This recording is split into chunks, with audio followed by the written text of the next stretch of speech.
আসসালামু আলাইকুম। নতুন আরেকটি ক্লাসে সকলকে স্বাগতম। আজকে অনেক গুরুত্বপূর্ণ একটি ক্লাস হতে যাচ্ছে। তোমাদের জানো আমাদের বইয়ের গণিত বইয়ের 9 অধ্যায় ত্রিকোণমিতিক যে অধ্যায়টা ত্রিকোণমিতি, সেই ত্রিকোণমিতি অধ্যায়টা খুবই ইম্পর্টেন্ট, ঠিক না? এই অধ্যায় থেকে সবসময় একটা বা দুইটা কোশ্চেন আসবেই আসবে। এখন এই অধ্যায়ের সবচেয়ে বড় সমস্যাটা হচ্ছে আমাদের ফর্মুলাগুলো মনে থাকে না, ঠিক না? তো তোমাদের অনেক স্টুডেন্টের এই সমস্যাটা যে আমরা সূত্রগুলো মনে রাখতে পারি না।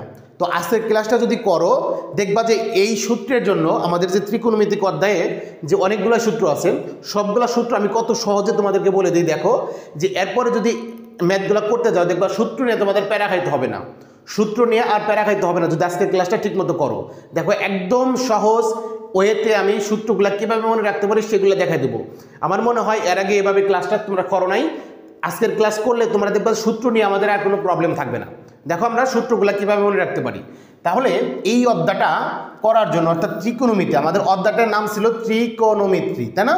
তো ত্রিকোণমিতি অধ্যায়টা করার জন্য মানে ত্রিকোণমিতি অধ্যায় করার জন্য যে যে জিনিসগুলো আমাদের জানা লাগবে, তো সবগুলা জিনিসই আজকের ক্লাসে আমি একটু বলে দেব। দেখো আমাদের সর্বপ্রথম জানতে হবে সমকোণী ত্রিভুজ কি সেটা জানতে হবে। তো তোমরা জানো যে ত্রিভুজের একটা কোণ সমকোণ, যে ত্রিভুজের একটা কোণ সমকোণ বা সমকোণ মানে আমরা জানি 90 ডিগ্রি, যে ত্রিভুজের একটা কোণ 90 ডিগ্রি তাকে বলা হয় সমকোণী ত্রিভুজ। এখন আমাদের তো ত্রিভুজ অঙ্কন করে তো বলে দেয় না যে এখানে 90 ডিগ্রি, ঠিক না? আমরা কিভাবে চিনবো আসলে এখানে সমকোণ হয়েছে কিনা? তো সেটা দেখার জন্য দেখবা যে দুইটা তোমার লম্ব বাহু, মানে দেখো এই দিকে একটা বাহু কিন্তু একদম সোজাসুজি দেওয়া আছে, এদিকে একটা বাহু কিন্তু একদম সোজাসুজি দেওয়া আছে। অর্থাৎ এরকম যদি তোমার হচ্ছে দুইটি সোজাসুজি বাহু থাকে, এই দুটি বাহু যে বিন্দুতে মিলিত হয় তাদের মধ্যবর্তী যে কোণ হয় সেটা হচ্ছে 90 ডিগ্রি হয়, ঠিক আছে? তাহলে তোমাদের পিকচার সমকোণী ত্রিভুজের পিকচার দেখতে এরকম হবে, ঠিক আছে? সমকোণী ত্রিভুজের পিকচার দেখতে আমাদের এরকম হবে। তো তোমরা এই কোণ মানে এই বাহু এবং এই বাহু দেখে চিনে ফেলবা এটা হচ্ছে আমাদের এখানে সমকোণ আছে, অর্থাৎ 90 ডিগ্রি আছে, অর্থাৎ এটা সমকোণী ত্রিভুজ। তাহলে সমকোণী ত্রিভুজের কি একটা কোণ সমকোণ থাকবে বা 90 ডিগ্রি থাকবে। তো সেটা দেখে আমরা সর্বপ্রথম সমকোণী ত্রিভুজটা চিনে ফেলবো। এরপর আমাদের যেটা জানতে হবে যে সমকোণী ত্রিভুজের যে তিনটা বাহু, মানে প্রত্যেকটা ত্রিভুজেরই তিনটা বাহু আছে।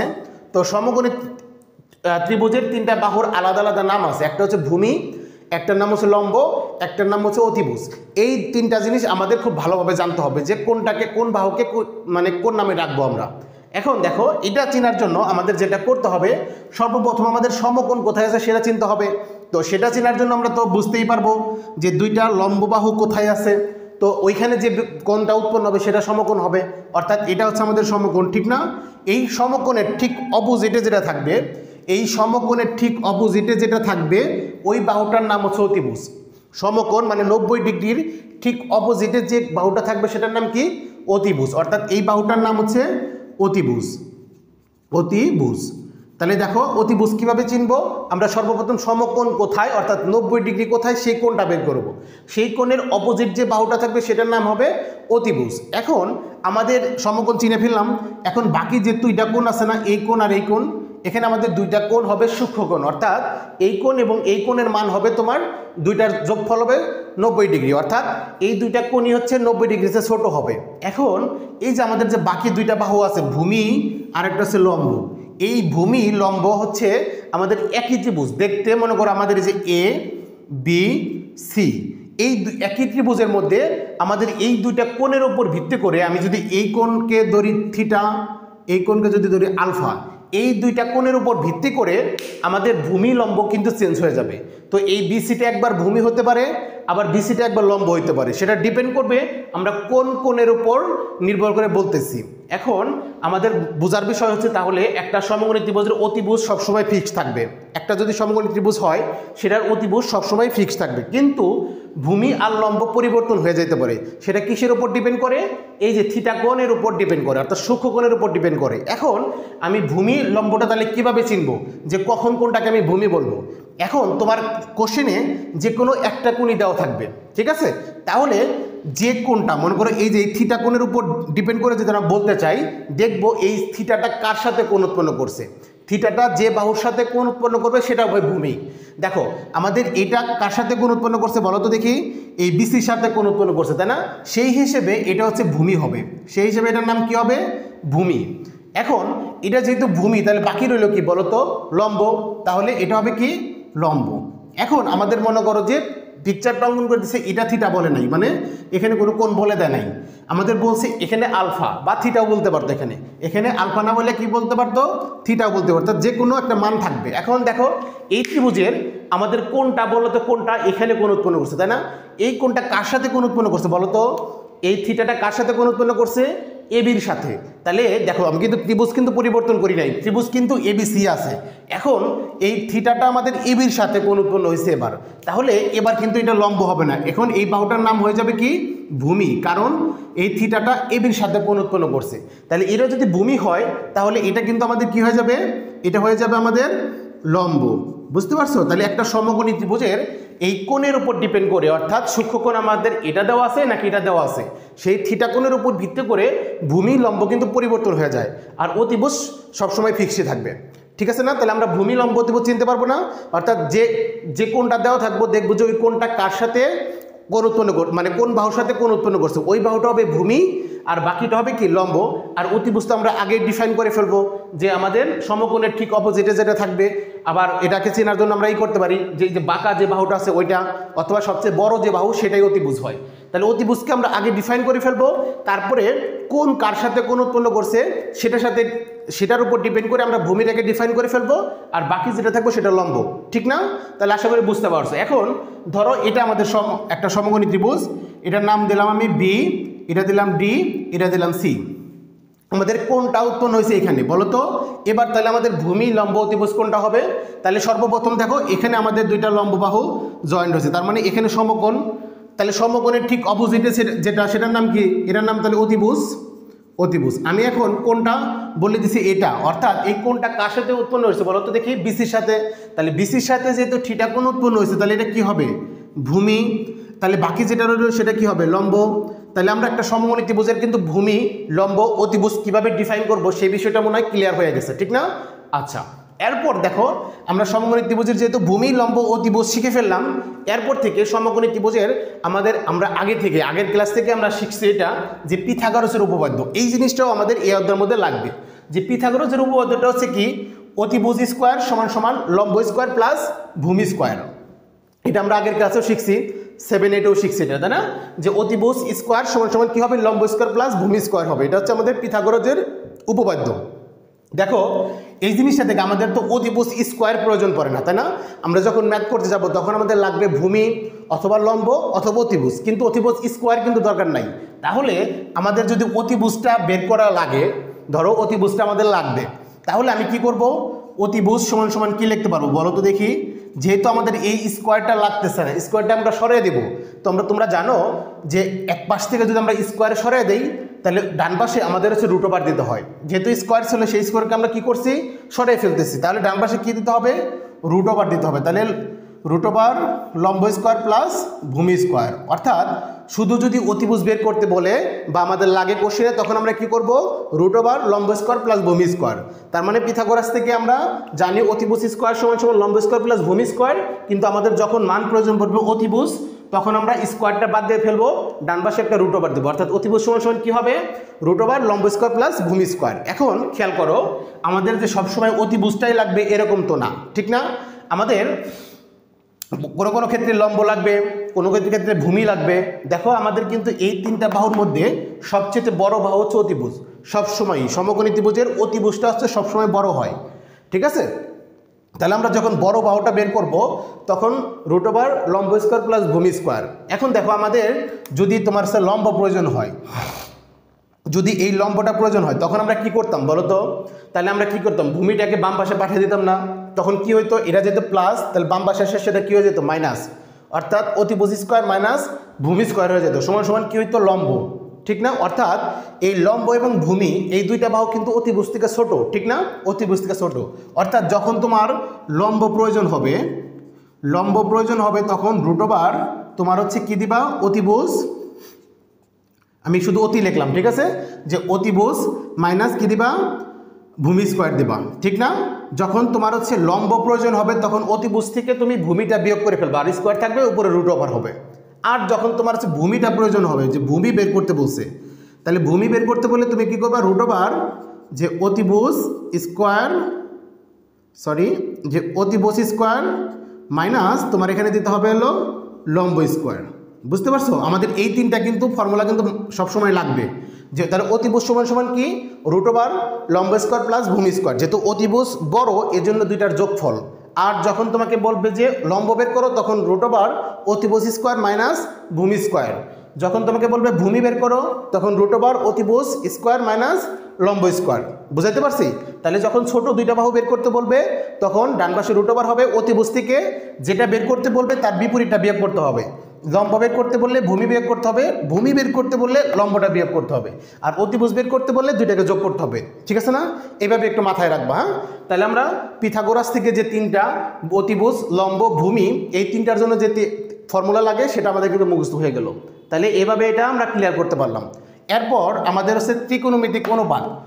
তোমরা বলো তো যে ত্রিকোণমিতিক অনুপাত কয়টা? আমরা জানি ত্রিকোণমিতিক অনুপাত টোটাল হচ্ছে 6টা। ত্রিকোণমিতিক অনুপাত কয়টা টোটাল? 6টা। এই 6টা মধ্যে আমরা 3টা সর্বপ্রথম মুখস্থ করব। আমরা 6টার মধ্যে সর্বপ্রথম 3টা মুখস্থ করব। কি কি? সাইন, কস এবং ট্যান। আমাদের সমগণিত আমাদের হচ্ছে এই ত্রিকোণমিতিক অনুপাত হচ্ছে টোটাল 6টা, তার মধ্যে থেকে আমরা প্রথম 3টা মুখস্থ করব। কি কি? সাইন, কস আর একটা ট্যান। দেখো আমি এখানে লিখছি sine theta, cos theta, tan theta. এখন বাকি আমাদের আছে কয়টা? 3টা। বাকি 3টা কি কি নাম বলো তো? একটা আছে কসেক, একটা আছে কি কসেক, আরেকটা আছে সেক, আরেকটা আছে কট। তাহলে আমরা সর্বপ্রথম 3টা মুখস্থ করে ফেলবো, সাইন, কস, ট্যান। এখন সাইনের বিপরীত হলো কসেক, সাইনের বিপরীত কি? কসেক। আর কজের বিপরীত হলো সেক। এটা একটু মনে রাখো, সাইনের বিপরীত কি? কসেক, আর কজের বিপরীত হলো সেক, কটের বিপরীত ট্যানের বিপরীত হচ্ছে কট। তাহলে এখন আমার সাথে বলো যে সাইনের বিপরীত কি? কসেক, কজের বিপরীত সেক, ট্যানের বিপরীত কট। এই জিনিসটা একটু মাথায় রাখতে হবে। তাহলে সর্বপ্রথম আমরা 3টা মনে রাখবো। কি কি? সাইন, কস, ট্যান। এরপরে আমরা কোনটার বিপরীত কোনটা সেটা একটু মাথায় রাখবো। ঠিক আছে? দেখো ফর্মুলা কিন্তু মুখস্থ হয়ে যাইতেছে আমাদের। তাহলে সর্বপ্রথম আমরা ত্রিকোণমিতিক অনুপাত 3টা মুখস্থ করে ফেললাম, সাইন, কস, ট্যান। এরপর আমরা সাইনের বিপরীত কি সেটা মুখস্থ করবো। সাইনের বিপরীত কি? কসেক। তারপরে কজের বিপরীত কি? সেক, ট্যানের বিপরীত কি? কট। এইভাবে বিপরীতটা আমরা মুখস্থ করে ফেলবো। আমাদের মুখস্থ হয়ে গেল। এখন আমরা দেখো কিভাবে ফর্মুলাগুলা আমরা মুখস্থ না করে এই সবগুলো অ্যান্সার করতে পারি। ঠিক আছে? তোমাদের বইয়ে যে ওই যে একটা বক্সের মধ্যে যে সূত্রগুলো দেওয়া আছে সেই বক্সটা এখনই মুখস্থ হয়ে যাবে আমাদের সাথে সাথে। দেখো সাইন থিটা আমরা একটু আগে মুখস্থ করলাম, সাইনের বিপরীত হলো কি? কসেক। তাহলে যেহেতু বিপরীত এজন্য আমরা লিখবো যে 1/কসেক। বিপরীত বোঝানোর জন্য সেটা 1 উপরে দিতে হয়, নিচে এটা লিখতে হয়। অর্থাৎ সাইন তার নিচে 1-এর নিচে এটা দিলাম, তার মানে এটা বোঝাইতেছে সাইনের বিপরীত হলো কসেক। অর্থাৎ আমরা সাইন সমান সমান যদি সূত্র লিখতে চাই আমাদের তো মাথায় আসছে সাইনের বিপরীত কি? কসেক। তাহলে সাইন সমান সমান কী হবে? বিপরীত বোঝানোর জন্য আমরা 1/কসেক দিব। ঠিক আছে? তাহলে কজের বিপরীত কী হবে? কসেকের বিপরীত কী হবে বলো তো? কসেকের বিপরীত কিন্তু তাহলে সাইন হবে, যেহেতু সাইনের বিপরীত কসেক তাহলে কসেকের বিপরীত সাইন। তাহলে সেই হিসেবে তাহলে আমরা এখানে একটু কমা দিলাম। যদি আমাদের কসেক সমান সমান সূত্র কখনো লাগে যে কসেক সমান সমান তাহলে কী লিখবো? 1/সাইন, কারণ কসেকের বিপরীত তো সাইন। সাইনের বিপরীত যেরকম কসেক, আবার কসেকের বিপরীত তো সাইন হবে। ঠিক না? দেখো দুইটা ফর্মুলা কিন্তু আমাদের মুখস্থ হয়ে গেল যে সাইন সমান সমান কি? 1/কসেক, আবার কসেক সমান সমান কি? 1/সাইন। ক্লিয়ার? ওকে। এরপর দেখো আমাদের কস থিটা, যে কস থিটার বিপরীত কি জানি একটু আগে বললাম? কজের বিপরীত হলো সেক, কজের বিপরীত কি? সেক। তাহলে দেখো কস সমান সমান আমরা কি লিখতে পারবো? 1/সেক থিটা, 1/ কি? Sec theta. তাহলে দেখো সেক থিটা যেহেতু কজের বিপরীত তাহলে সাইন কজের বিপরীত যেহেতু সেক, তাহলে সেকের বিপরীত কী হবে? কজ হবে না? হ্যাঁ। তাহলে আমরা কস সমান সমান 1/সেক লিখছি। তাহলে সেক থিটা সমান সমান তাহলে কী লেখা যাবে? 1/কস থিটা। ঠিক আছে? একটার বিপরীত আরেকটা। ঠিক আছে। তাহলে ট্যান, দেখো ট্যান সমান সমান কী জানি? তাহলে ট্যানের বিপরীত কি? কট। তাহলে আমরা কী লিখতে পারবো? 1/কট থিটা। এখন যদি আমাদের কখনো লাগে কট থিটা সমান সমান কি? তাহলে কটের বিপরীত কী হবে? ট্যান হবে। তাহলে বিপরীত বোঝানোর জন্য আমরা 1/ট্যান লিখি। ঠিক না? তাহলে দেখো 1টা 2টা 3টা 4টা 5টা 6টা সূত্র কিন্তু আমাদের মুখস্থ হয়ে গেছে। দেখছো ম্যাজিকের মতো।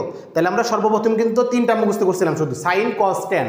পরে এগুলার কী কী বিপরীত সেটা মনে রাখলাম, সেভাবেই কিন্তু আমরা সবগুলোই করে ফেললাম। যে সাইন সমান সমান 1/কসেক হবে, কস সমান সমান 1/সেক হবে, ট্যান সমান সমান 1/কট হবে। ঠিক উল্টাভাবে যদি আমাদের কট থাকতো তাহলে 1/ট্যান লিখতাম। ঠিক না? এইভাবে কিন্তু 6টা আমাদের মুখস্থ হয়ে গেল। ক্লিয়ার না? বলো কে কে ক্লিয়ার হয়ে গেছো? এখন মুখস্থ হয়ে গেছে কে কে একটু কমেন্ট করো। হ্যাঁ আচ্ছা, তাহলে দেখো আমরা কিন্তু 6টা সূত্র কিন্তু অলরেডি মুখস্থ করে ফেলছি। এখন আমাদের আর মাত্র আছে 3টা। এই 3টা হলো স্কোয়ারের জন্য। এই 3টা কিসের জন্য? স্কোয়ারের জন্য। আমি একটু উপরে লিখি, দেখো এই 6টা মুখস্থ হয়ে গেল। আমরা এখন আমাদের টেনের জন্য আমরা আরেকটা এক্সট্রা একটা ফর্মুলা আছে, সেটাও একটু লিখে দিই। দেখো যে এই 4 নাম্বার যে টেনের জন্য আমাদের এক্সট্রা একটা ফর্মুলা আছে, যে tan = sine by cos theta, sine theta by cos theta. এই ফর্মুলাটা আমরা একটু মনে রাখবো এক্সট্রাভাবে, যে tan থিটা = আমাদের দুইটা ফর্মুলা, একটা tan = 1/cot ছিল, আবার tan = আমরা লিখতে পারবো কি sine theta by cos theta. তাহলে যদি cot থিটা আসে তাহলে কি হবে? এটাকে উল্টিয়ে দাও, তাহলে cos বাই সাইন থিটা হবে। তাহলে এটা কী হবে? cos theta by sine theta. দেখছো? তাহলে tan থিটা = আমরা এক্সট্রা একটা ফর্মুলা মনে রাখলাম, সাইন বাই কস। তাহলে cot = এটার উল্টাটা হবে cos বাই সাইন হবে। তাহলে এখানে আমাদের দেখো এখানে 6টা আর 8টা ফর্মুলা মুখস্থ হয়ে গেছে। আর স্কোয়ারের জন্য আমাদের 3টা ফর্মুলা আছে, সেটা একটু লিখে দেই উপরে। 5 নাম্বার যে sign square theta plus cos square theta = হচ্ছে 1। Sign square theta plus cos square theta = কি? 1। এটা মুখস্থ করে ফেলো আমার সাথে সাথে। Sign square theta plus cos square theta = কি হবে? 1 হবে। এখন এই একটা ফর্মুলা থেকে কিন্তু আমরা আরও 2টা ফর্মুলা বানাইতে পারবো, কিন্তু আমাদের এক্সট্রাভাবে কিন্তু মাথার মধ্যে প্রেশার দেওয়ার দরকার নাই। আমরা জাস্ট একটা ফর্মুলা মনে রাখবো, বাকি 2টা আমরা অটোমেটিক্যালি মাথায় রাখবো, জাস্ট যখন প্রয়োজন পড়বো তখন বের করে ফেলবো।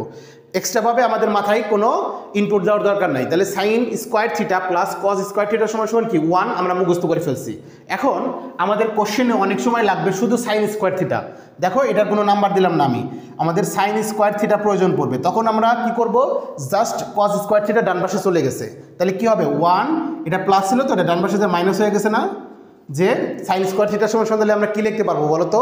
1 - cos স্কোয়ার থিটা। তাহলে কখনো যদি আমাদের এরকম লেখা থাকে 1 - cos স্কোয়ার থিটা, তখন চিন্তা করবা যে সাইন স্কোয়ারের সাথে তো cos স্কোয়ার থিটার সাথে একটা সম্পর্ক ছিল, যেহেতু 1 - cos স্কোয়ার থিটা হয়েছে, তাহলে বাম পাশে কি আছে? বাম পাশে তাহলে সাইন স্কোয়ার থিটা ছিল, এই যে এটা ছিল তো, তার মানে এটা ডান পাশে চলে গেছে, তাহলে বাম পাশে সাইন স্কোয়ার থিটা থেকে গেছে, তার মানে সাইন স্কোয়ার থিটার = লিখতে পারবো 1 - cos স্কোয়ার থিটা। সেমভাবে দেখো, সেমভাবে যদি এখানে cos স্কোয়ার থিটা থাকতো, এই সাইনটা কি ডান পাশে চলে যেত না? তখন আমরা লিখতে পারবো কি 1 - sin স্কোয়ার থিটা। ঠিক আছে, এটা একটা মানে মাথায় রাখবো। প্রথমে একটা ফর্মুলা মনে রাখবো, তারপরে একটাকে রেখে বাকিটাকে ডান পাশে পাঠিয়ে দিলে 1 থেকে মাইনাস হবে সেটা। এইভাবে কিন্তু আমরা এই একটা দিয়ে 3টা ফর্মুলা হয়ে যায়। ঠিক আছে, আর আমাদের আর 2টা ফর্মুলা আছে, একটা হচ্ছে তোমার হচ্ছে আরেকটা হচ্ছে আমাদের যে তোমার হচ্ছে কসেক, যে cosec square theta minus cot square theta = 1। দেখো আরেকটা স্কোয়ারের ফর্মুলা আছে cosec square theta minus cot square theta = 1। দেখো এটা কিভাবে মনে রাখতে পারো? এটা মনে রাখার জন্য টেকনিক আছে, যে কসেকের সাথে কটের সম্পর্কটা আমি কীভাবে মনে রাখবো। সাইন কসের সাথে তো মোটামুটি পাশাপাশি আছে, এটা মনে রাখতে পারবো।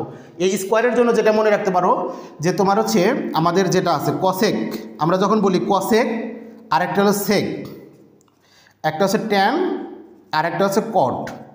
এখন এই যে কসেকের সাথে হচ্ছে কটের সম্পর্ক, আর সেকের সাথে ট্যানের সম্পর্ক, অর্থাৎ এটা প্রথমে দেখো কসেক, তারপর সেক বলি, ট্যান কট বলি, তাই না? তাহলে এটা যদি 1, এটা 2, এটা 1, এটা 2, তাহলে 1-এর সাথে 2, 2-এর সাথে 1, স্কোয়ার মাঝখানে মাইনাস হবে। ঠিক আছে, এভাবে মনে রাখতে পারো। তাহলে কি করবো? Cosec square theta minus cot square থিটার = কি? 1। এখন এই যে এটা যেরকম তুমি এক পাশে একটা রেখে ডান পাশে পাঠিয়ে দিয়েছিলা, সেমভাবে কিন্তু এখানেও আমরা কিন্তু এরকম আরও 2টা ফর্মুলা বানাতে পারবো, ঠিক না? যে আমাদের যদি কখনো ধরো কসেক স্কোয়ার থিটাটা প্রয়োজন পড়তেছে, তার মানে কি এই কটটাকে আমরা ডান পাশে পাঠিয়ে দিছি, তাহলে 1 + cot স্কোয়ার থিটা লিখতে পারবো, ঠিক না? তাহলে কসেক স্কোয়ার থিটার = কি হবে? 1 + তোমার হচ্ছে কট স্কোয়ার থিটা, ঠিক না? 1 + cot স্কোয়ার থিটা যদি লেখা থাকে কোথাও, তাহলে তোমার মাথায় রাখতে হবে কটের সাথে তো কসেকের সম্পর্ক স্কোয়ারের। তাহলে আমাদের কি হয়েছে? এটা যেহেতু 1 + cot স্কোয়ার থিটা, তার মানে বাম পাশে যে আমাদের কসেক ছিল সেটা থেকে গেছে, তাহলে আমরা এটার পরিবর্তে কসেক স্কোয়ার থিটা লিখতে পারবো, অথবা কসেক স্কোয়ার থিটার পরিবর্তে এটা লিখতে পারবো, ঠিক না? আচ্ছা, তারপরে সেমভাবে দেখো আমাদের এই কটটাও তো ডান পাশে চলে যেতে পারতো, তাই না? যে এবার কটটাকে ডান পাশে পাঠিয়ে দিলাম আর 1টাকে বাম পাশে নিয়ে আসলাম, তাহলে কি হবে দেখো তো? cot স্কোয়ার থিটা = কি হবে? তাহলে এই কসেক স্কোয়ার থিটা -1, মানে এই কটটা ডান পাশে চলে গেছে, 1টা বাম পাশে চলে আসছে। একটু ইমাজিন করবা আসলে কীভাবে আছে। তার মানে আমরা ওয়ানটাকে যদি বাম পাশে নিয়ে আসি, কটটাকে যদি ডান পাশে নিয়ে যাই, তাহলে কট স্কোয়ার থিটা সমান সমান কি লিখতে পারবো, কসেক স্কোয়ার থিটা মাইনাস 1। দেখো এইভাবে কিন্তু আমরা 6টা ফর্মুলা হয়ে গেল, মাত্র মুখস্থ করছি কিন্তু এই দুইটা ফর্মুলা দিয়ে কিন্তু আমাদের 6টা ফর্মুলা মুখস্থ হয়ে গেছে, ঠিক না? আমাদের আরেকটা ফর্মুলা লিখলে কিন্তু শেষ। স্কোয়ারের জন্য আমাদের আরেকটা ফর্মুলা কি, এই যে আমরা এখানে যেটা লিখছিলাম যে তোমার সেকের সাথে টেনের সাথে যে সম্পর্কটা, যে আমরা লিখতে পারবো এখানে সেক স্কোয়ার থিটা মাইনাস তোমার হচ্ছে টেন স্কোয়ার থিটা সমান সমান হচ্ছে 1, যে sec square theta minus tan square theta সমান সমান কি 1। তো সেইমভাবে এটা যেরকম আমরা দুইটা বানাইলাম, তো এখান থেকেও আমরা আরও দুইটা ফর্মুলা বানাইতে পারবো, ঠিক আছে? তাহলে এই জিনিসটা আমি একটু নিচে লিখি, তোমরা একটু খেয়াল করো, হ্যাঁ, একটু খাতার মধ্যে তুলো, একটু বুঝে নেও, যেখানে তো জায়গা নাই এর জন্য আর কি। তাহলে সেক স্কোয়ার থিটার মান যদি আমি বের করি, দেখো তার মানে কি এই টেন স্কোয়ার থিটাকে আমরা ডান পাশে পাঠিয়ে দিছি না, তাহলে সেক স্কোয়ার থিটার সময় সময় কি লিখতে পারবো, 1 প্লাস টেন স্কোয়ার থিটা, যে এই টেনটা বাম পাশে মাইনাস ছিল, ডান পাশে যায় সেটা কি হয়ে গেল, প্লাস হয়ে গেল, অর্থাৎ সেক স্কোয়ার থিটার সময় সময় আমরা লিখতে পারবো 1 প্লাস টেন স্কোয়ার থিটা, ঠিক না? তো সেমভাবে দেখো আমরা কি করতে পারতাম, আমরা সেমভাবে তোমার হচ্ছে যদি বাম পাশে আমরা টেন স্কোয়ার থিটা লিখতাম, দেখো টেন স্কোয়ার থিটা, অর্থাৎ এটাকে আমরা ডান পাশে নিলাম, এটাকে বাম পাশে নিয়ে আসলাম, তাহলে সেক স্কোয়ার থিটা মাইনাস 1 হইতো না, সমান সমান কি টেন স্কোয়ার থিটা হইতো, তাহলে আমরা টেন স্কোয়ার থিটার সমান সমান লিখতে পারবো সেক স্কোয়ার থিটা মাইনাস 1, ঠিক আছে? এইভাবে দেখো আমরা জাস্ট 3টা ফর্মুলা মুখস্থ করলাম। স্কোয়ারের জন্য sine square theta plus cos square theta সমান সমান 1, cosec square theta minus cot square theta সমান সমান 1, আর একটা হলো তোমার sec square theta minus tan square theta সমান সমান 1। এই 3টা বেসিক ফর্মুলা মনে রাখা, এখান থেকে আমরা প্রত্যেকটা থেকে দুইটা ফর্মুলা বানাইতে পারি, ঠিক না? তাহলে সেমভাবে দেখো তিনটা আরও 3টা 9টা, অর্থাৎ 9টা ফর্মুলা আমরা 3টা ফর্মুলা দিয়ে হয়ে গেল। আর এখানে আমরা সাইন কস টেন খালি মনে রাখছিলাম, আর কোনটার কি বিপরীত সেটা দিয়ে কিন্তু আমরা এখানে 6টা ফর্মুলা বানাইতে পারছি, আর টেনের জন্য কটের জন্য এক্সট্রা একটা ফর্মুলা ছিল, ঠিক না?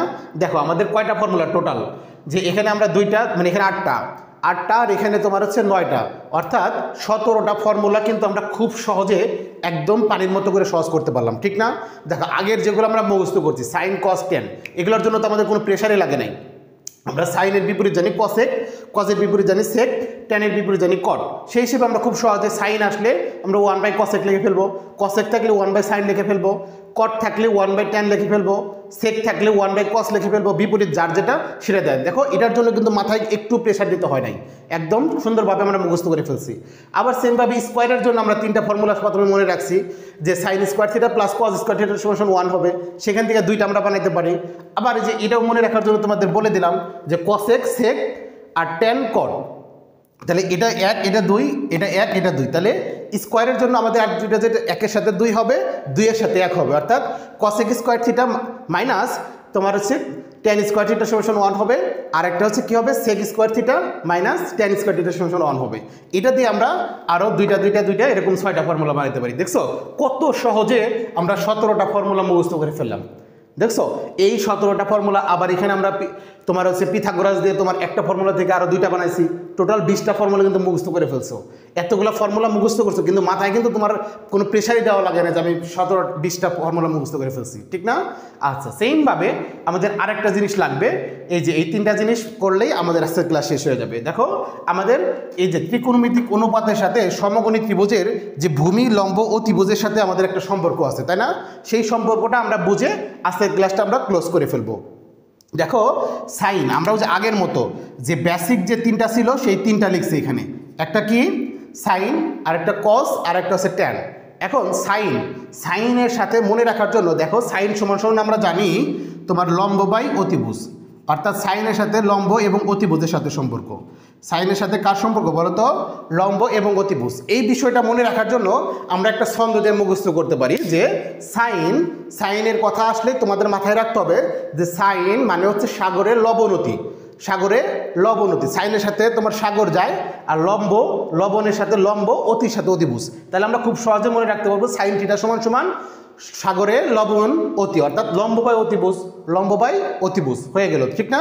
তারপরে কস হচ্ছে কি কবরে ভূত অতি, তার মানে কি কবরের সাথে কস, ভূতের সাথে ভূমি, অতির সাথে অতিভুজ। তার মানে আমরা এখানে লিখতে পারবো যে ভূমি বাই কি হবে? অতিভুজ হবে। আচ্ছা, তারপরে দেখো আমাদের ট্যানের সাথে কি টেরা লম্বা ভূত, টেরার সাথে ট্যান, লম্বার সাথে লম্ব, ভূতের সাথে ভূমি। তাহলে আমরা এখানে কি লিখতে পারবো? টেরা লম্বা ভূত মানে লম্ব বাই হচ্ছে ভূমি। দেখো আমাদের তিনটা জিনিসও মুখস্থ হয়ে গেল একদম সহজভাবে। সাইন সাগরে লবণতি মানে লম্ব বাই অতিভুজ, কস কবরে ভূদতি মানে ভূমি বাই অতিভুজ, ট্যান টেরা লম্বা ভূত মানে লম্ব বাই ভূমি। মুখস্থ হয়ে গেছে না? হ্যাঁ একদম মুখস্থ হয়ে গেছে। এখন দেখো এগুলার তিনটার যে বিপরীত, সেই বিপরীতগুলো কিন্তু আমরা জানি যে সাইনের বিপরীত হলো কসেক, তাহলে কসেক সমান সমান কী হবে? অতিভুজ বাই লম্ব হবে। তারপরে দেখো কস, কজের বিপরীত কি? সেক, সেক সমান সমান কী হবে? তাহলে অতিভুজ বাই ভূমি হবে। তারপরে ট্যানের বিপরীত কি? কট, কট সমান সমান তাহলে কী হবে? ভূমি বাই লম্ব হবে। তাহলে প্রথমে এই তিনটা আমরা ছন্দ দিয়ে মুখস্থ করবো, আর বাকি যে তিনটা আছে এটার বিপরীত যেহেতু জাস্ট এগুলোর বিপরীত করে দেবো। এইভাবে কিন্তু আমরা এখানেও 6টা ফর্মুলা কিন্তু হয়ে গেল। তাহলে দেখো টোটাল 26টা ফর্মুলা আমরা এক ক্লাসে খুবই অল্প সময়ের মধ্যে কোনো প্রেশার ছাড়া কিন্তু আমরা শিখে ফেললাম, ঠিক না? তো এই ফর্মুলাগুলো যদি তোমাদের মাথায় থাকে, এই বিষয়গুলো মাথায় থাকলে আমাদের 9.1, 9.2 অধ্যায়ের যে ম্যাথগুলো আছে সবগুলো ম্যাথ সমাধান করতে পারবো। তো নেক্সট ক্লাস থেকে আমরা 9.1-এর 1 থেকে শুরু করে একদম টোটাল সবগুলা ম্যাথ করব। সে পর্যন্ত সবাই সুস্থ থাকো, ভালো থাকো, আসসালামু আলাইকুম।